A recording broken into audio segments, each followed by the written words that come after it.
नमस्कार मित्रांनो. सह्याद्रीत अनेक किल्ले आहेत, पण हा किल्ला काहीतरी वेगळा आहे. कारण येथे पोहोचण्यासाठी रस्ता नाही, तर जलाशयातून बोटीने प्रवास करावा लागतो. मी अंकुश.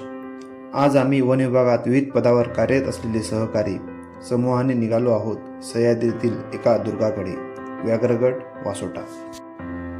वासोटा किल्ल्याकरिता बहुतांश पर्यटक बामणोळी येथून बोट घेतात, पण आज आम्ही बामणोळीपासून सुमारे 2.5 किलोमीटर पुढे असलेल्या शेंबडी गावातून बोटीत बसलो आहोत.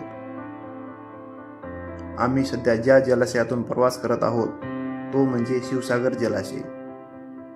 या जलाशयाच्या चहूबाजूने असलेले जंगल 1985 साली कोयना अभयारण्य म्हणून घोषित करण्यात आले आणि पुढे 2008 साली या संपूर्ण क्षेत्राला सह्याद्री टायगर रिझर्वचा दर्जा मिळाला. म्हणून हा परिसर निसर्गदृष्ट्या अतिशय संवेदनशील आणि समृद्ध आहे.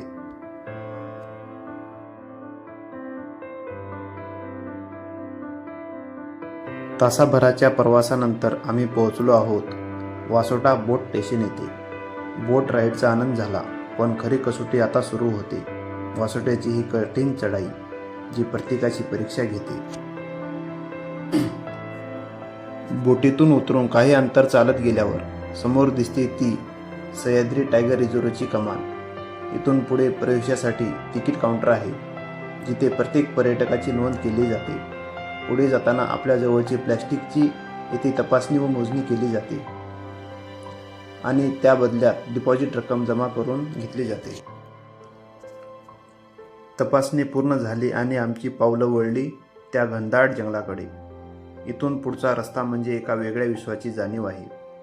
कारण आता आपण वाघ, बिबट्या आणि अस्वलाच्या मुक्त वावर असलेल्या क्षेत्रात प्रवेश केला आहे.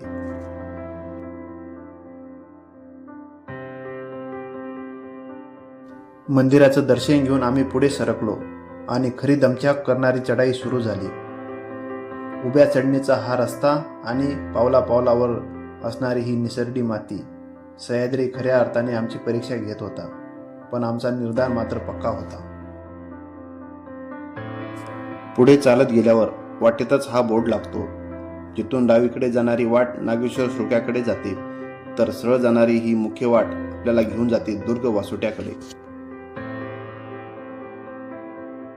गडावर पाऊल ठेवताच सर्वात आधी दर्शन घेतलं ते या मारुती रायाचं. मारुती मंदिराच्या जवळच हे अतिशय पुरातन महादेव मंदिर आहे.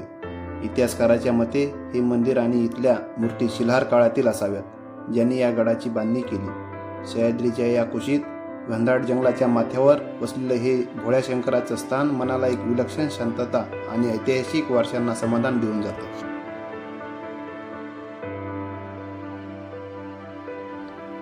आणि समोरच्या डोंगर रांगेत निसर्गाचा जो हा अद्भुत आविष्कार दिसतोय तोच हा प्रसिद्ध नागेश्वर श्रोका. एका उभ्या कड्याच्या पोटात महादेवाचं मंदिर आणि गुहा कशी असेल याची केवळ कल्पनाच केली बरी. अखेर आम्ही आलो आहोत वासोट्याचा अभिमान असलेल्या बाबूकड्यावर. समोरच दिसतोय दुर्गम असा जुना वासोटा आणि सभोवताली पसरलेली सह्याद्रीची ही अथांग भव्यता.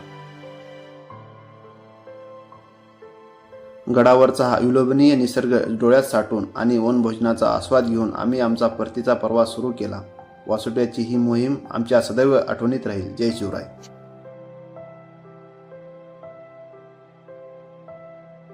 मित्रांनो, आमची ही वासोटा भटकंती तुम्हाला कशी वाटली हे कमेंट करून नक्की सांगा. व्हिडिओ आवडला असेल तर लाईक आणि सबस्क्राईब करा. पुन्हा भेटूया अशाच प्रकारच्या एका नवीन व्हिडिओमध्ये. तोपर्यंत जय शिवराय.